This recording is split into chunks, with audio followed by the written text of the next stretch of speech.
Si bien la idea de hoy es trabajar el pachecato o el pachequismo y el ascenso del autoritarismo, ¿no? También veremos la reforma, algunos aspectos de la reforma constitucional del 66, pero es importante conocer los factores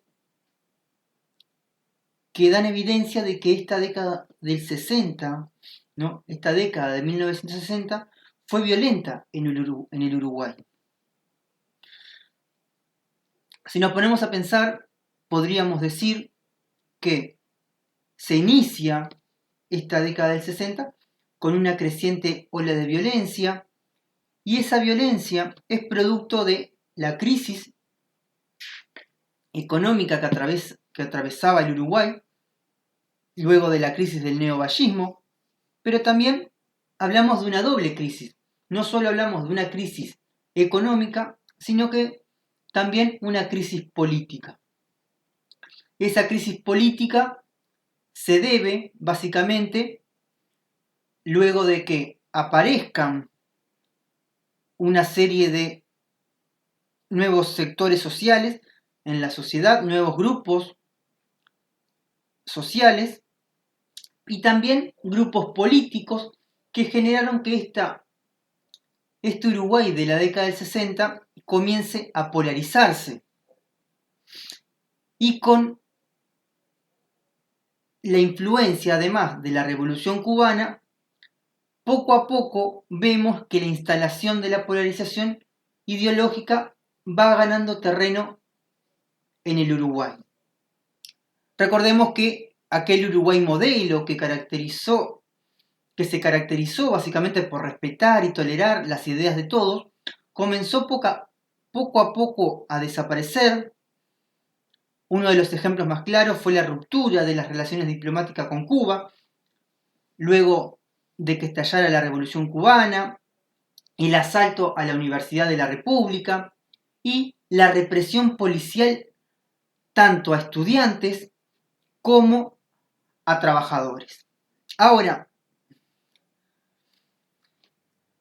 también podemos decir que tras la agudización de la crisis económica, ¿no? Y los reiterados conflictos sociales que se dan en la época, y también hay una persistente crisis interna de los partidos tradicionales.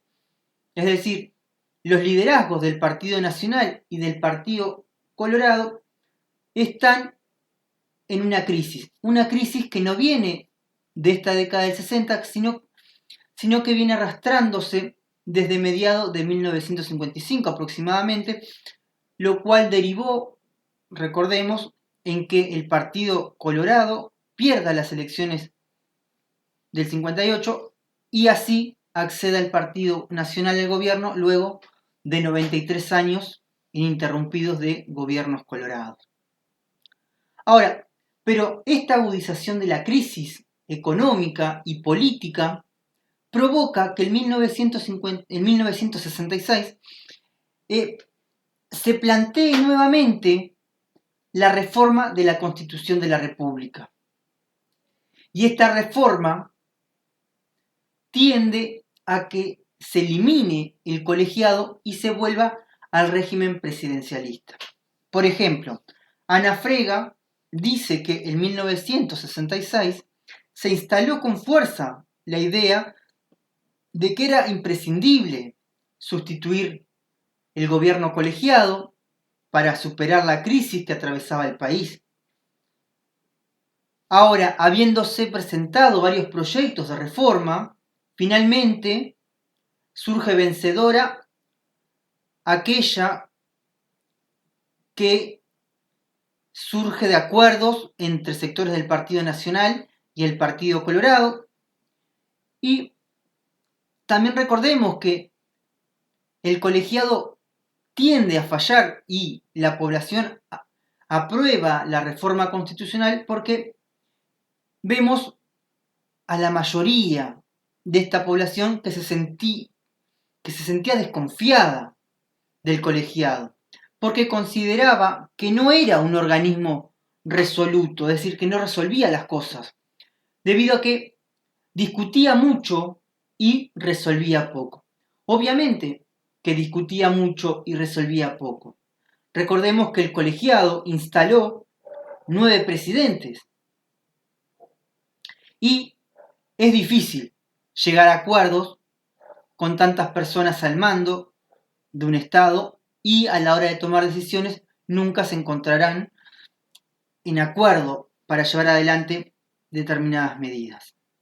Ahora, cuando hablamos de la Constitución de la República, esa Constitución nueva que se aprobó tras el plebiscito, lo que promueve es que amplía las potestades del nuevo Poder Ejecutivo. Como primera medida, obviamente, se sustituye el Consejo Nacional de Gobierno, el cual estaba integrado por 9 miembros. Ahora tendremos un presidente y este presidente actuará con sus ministros o en Consejo de Ministros. Otra de las potestades que le da al Poder Ejecutivo es que el presidente de la República podrá presentar leyes referidas al orden económico y financiero, por ejemplo, aumentar el número de empleos públicos, aumentar el gasto del Estado, aumentar o disminuir los salarios públicos, ¿no? Y además incrementa el control del Poder Ejecutivo sobre los entes autónomos. Recordemos que los entes autónomos son aquellas empresas del Estado compuestas por un directorio y que tienen autonomía de gestión. Por ejemplo, tenemos AUTE, AOCE, ANTEL, ANCAP, todos con un directorio y un presidente a cargo de esa empresa estatal. Otra de las medidas de esta Constitución del 67 es que se le permite votar a los soldados por primera vez en la historia de nuestro país. Recordemos que los soldados no podían participar cívicamente luego de la reforma, en ninguna de las reformas constitucionales que se hicieron a lo largo de esta primera mitad del siglo XX, sino que recién ahora con esta reforma es que se habilita a la participación de los soldados en las decisiones cívicas. Y otra de las cosas que hace esta Constitución del 67 es que buscó regular a los partidos políticos. Todos los partidos políticos debieron publicar sus cartas orgánicas y sus programas para que la ciudadanía tenga acceso y conozca cómo se integra dicho partido político. Ahora, si nosotros pensamos en el día que se celebran el plebiscito, ese mismo día que se celebra el plebiscito, la Constitución, se celebran las elecciones nacionales también. No solamente buscamos reformar la Constitución, sino que también ese mismo día la ciudadanía deberá elegir presidente de la República. Y bueno, y a pesar de las fracturas internas de los partidos políticos y las múltiples candidaturas, los resultados electorales llevó a la presidencia nuevamente al Partido Colorado. El Partido Colorado gana y el presidente que sale electo es Óscar Gestido. Bueno, si bien Óscar Gestido asume la presidencia de la República, este no logra culminar el mandato debido a que al poco tiempo de haber asumido fallece. Ahora, la muerte repentina del presidente Gestido provoca que su vicepresidente de la República asuma la presidencia y aquí comenzamos un periodo que será diferente en la historia uruguaya luego de que Pacheco Areco asuma la presidencia de la República. Ahora, ¿pero quién era Pacheco? Bueno, Pacheco Areco fue director del diario El Día, además desempeñó funciones en la aduana, también fue diputado por Montevideo en 1962, fue considerado un presidente populista debido a la exaltación personalista de su figura y sus discursos que buscaban convencer a las masas. Ahora, ¿qué es lo que hace Pacheco una vez que asume el gobierno? Bueno, una de las primeras medidas de Pacheco Areco fue disolver el Partido Comunista, también a la Federación Anarquista y a los grupos de izquierda, censuró a los diarios El Sol y Época, que eran de matriz o de índole socialista. ¿Por qué hace esto? Bueno, Pacheco los acusa de estar vinculados a la acción del movimiento guerrillero, especialmente, y por eso decide clausurar y disolver a esos movimientos de izquierda. Ahora, cuando nosotros censuramos, lo primero que estamos violando es o son los derechos humanos. Y acá claramente podríamos decir que el derecho fundamental es la libertad de expresión. Ahora, esas fueron las medidas iniciales, pero otras de las medidas llevadas adelante por el gobierno fue, primero que nada, reforzar la tendencia económica de base liberal y fondomonetarista, por lo cual decide que los nuevos ministros no sean políticos partidarios, es decir, que sean personas idóneas de la materia económica. Por ejemplo, que sean idóneos en la materia transporte. Personas que no tengan vínculos partidarios para llevar adelante esas funciones. ¿Por qué? Bueno, porque al no ser políticos de profesión, estos no dependían de las elecciones. Y al no depender de las elecciones, siempre y cuando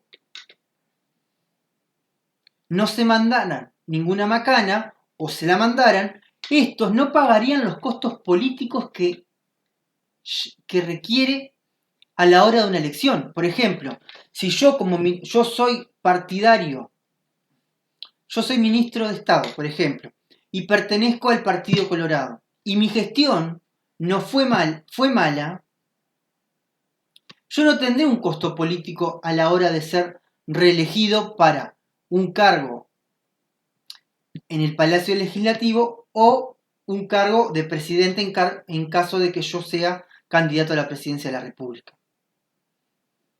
¿Se entiende eso? Por eso él dice que no busca políticos de profesión, porque al no ser político de profesión, no importa si la gestión es buena o mala, después los costos políticos no los pagarán, porque no dependen de las elecciones. Ahora, estos representantes de los sectores económicos dominantes serían capaces de tomar medidas antipopulistas sin tener que rendir cuenta al electorado, obviamente. Por ejemplo, si yo le bajo los sueldos, no tendré un costo político más adelante. El aumento de los precios de los bienes de consumo y de servicios. Si yo aumento los servicios, no interesa, porque no voy a tener un costo político a la hora de la próxima elección. Obviamente que estas medidas generó grandes movilizaciones en rechazo al gobierno, ¿no? Y es por eso que, según Paniza, dice que hacia mediados de 1968, el gobierno decreta las medidas prontas de seguridad y esas medidas prontas de seguridad dan comienzo a lo que nosotros conocemos y a lo que la historiografía denomina como el periodo autoritario. Ahora, ¿qué son las medidas prontas de seguridad? Bueno, las medidas prontas de seguridad son poderes de emergencia que habilitan al Poder Ejecutivo de Uruguay, ¿no?, a suspender transitoriamente ciertas garantías constitucionales. Pero para que este recurso se utilice, deben haber casos graves e imprevistos de ataque exterior o de conmoción interior, ¿no?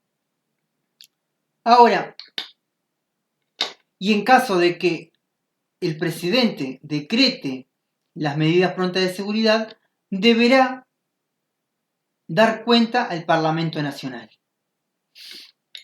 Ahora, estas medidas prontas de seguridad provoca que Pacheco desconociera las leyes establecidas y comience a gobernar por decreto. Es decir, comienza a gobernar bajo las decisiones del Poder Ejecutivo y específicamente de las decisiones del presidente. Desconoce las leyes establecidas del país y gobierna por decreto.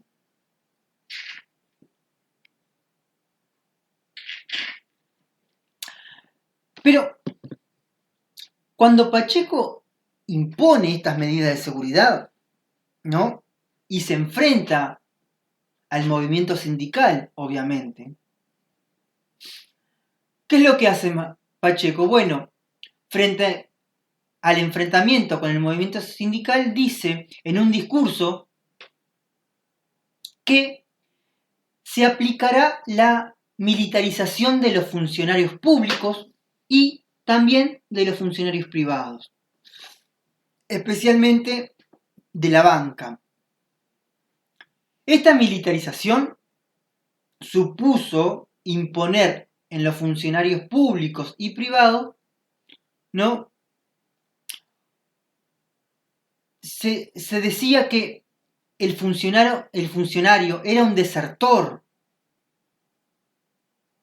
si faltaba a su labor. Así que considera, por ejemplo, un desertor a aquel funcionario que no cumple con sus deberes. Ahora, claramente que Pacheco sabe que sus medidas son de carácter fuertes y ¿qué es lo que hace? Bueno, comienza a buscar apoyo y ese apoyo principalmente de la población, por lo cual motiva al nacionalismo y esa idea de nacionalismo es planteado con la idea de que en Uruguay estaba en juego la supervivencia frente a un enemigo externo, ¿no? Ahora, ¿no? ¿Quién será ese enemigo externo? Obviamente que si nosotros pensamos en un enemigo externo, hablamos de el comunismo. Ahora, por ejemplo, demostremos, esto es un discurso de Pacheco, ¿no?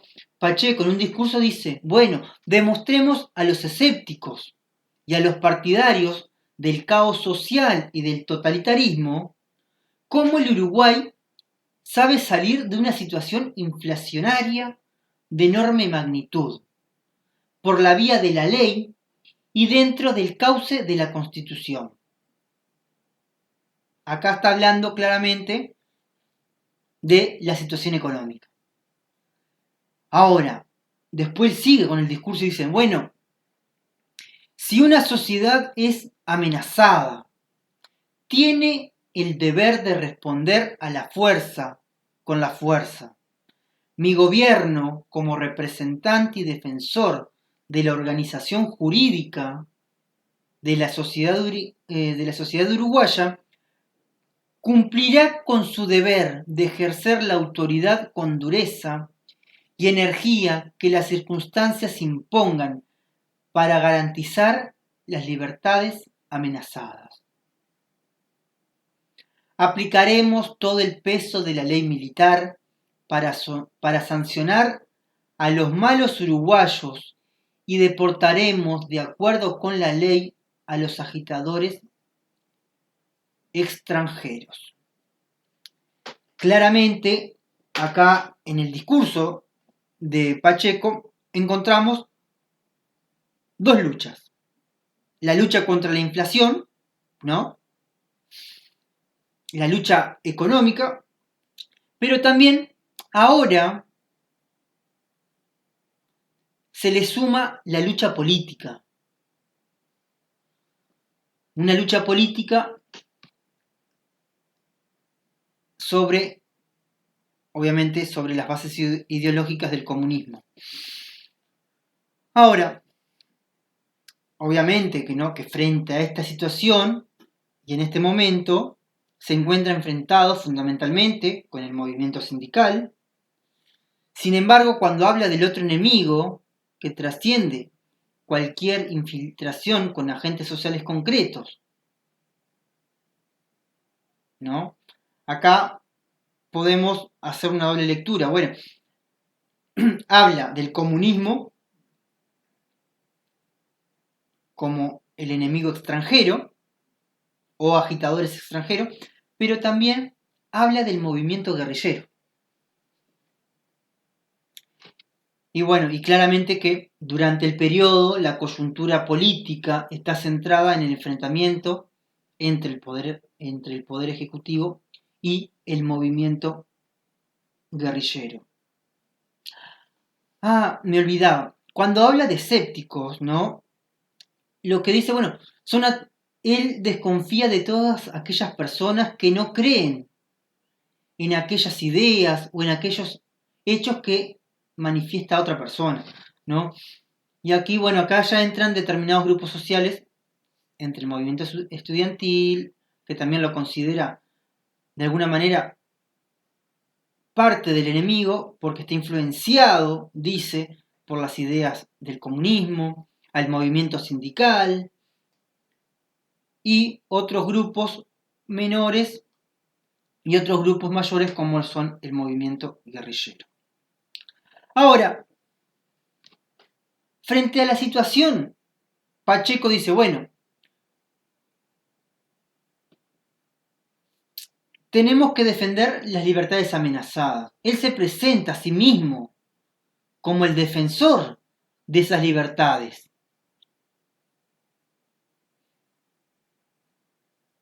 Y a la vez él se considera un gobernante que está solo, un gobernante solo con su pueblo.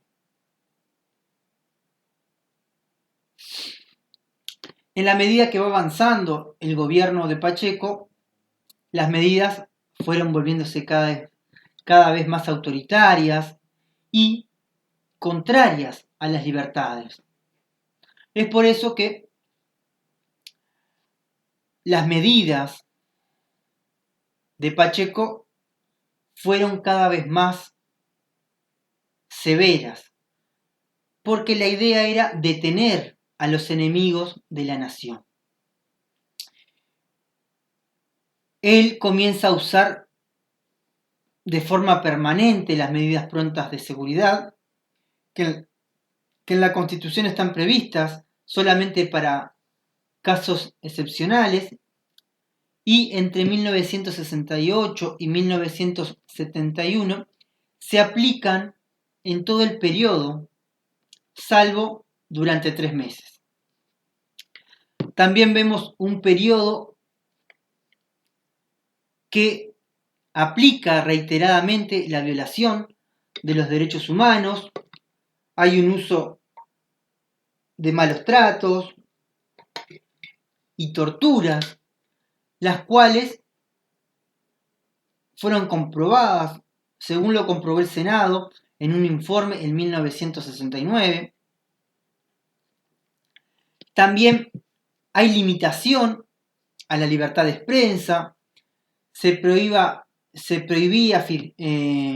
informar sobre paros, huelgas y acciones de la guerrilla, y claramente se clausuraron varias publicaciones y varios semanarios durante este periodo.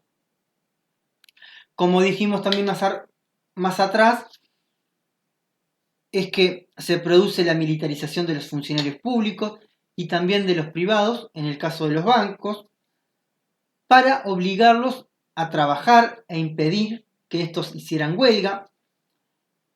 También se produce la intervención de organismos públicos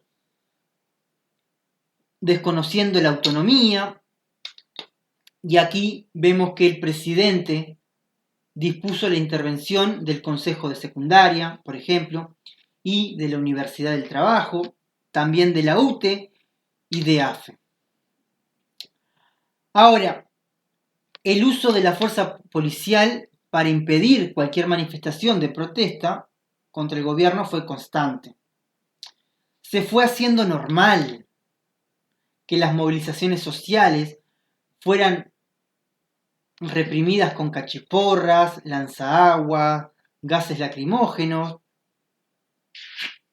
e incluso con armas de fuego.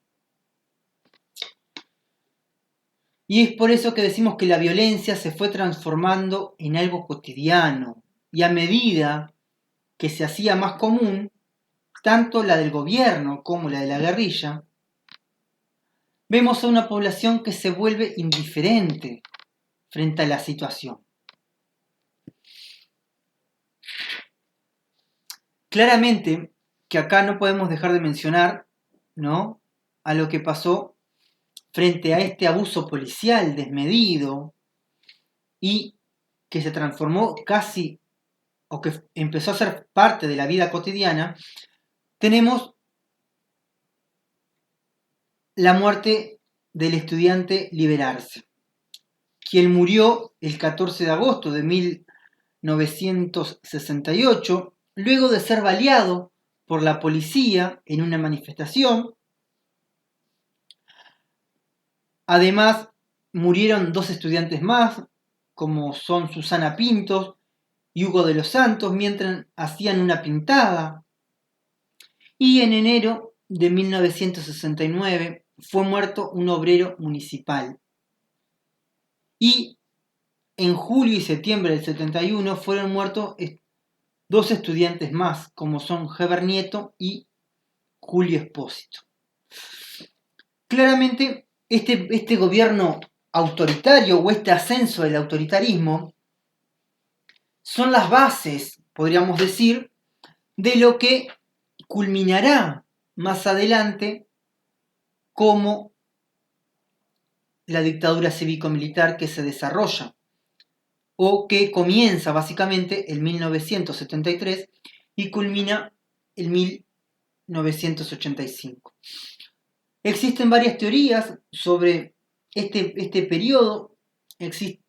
Algunos sostienen de que la culpa de que la dictadura cívico-militar se desarrolle es parte del movimiento guerrillero y que las bases de la dictadura se encuentran en el periodo de Pacheco, y otros que sostienen que los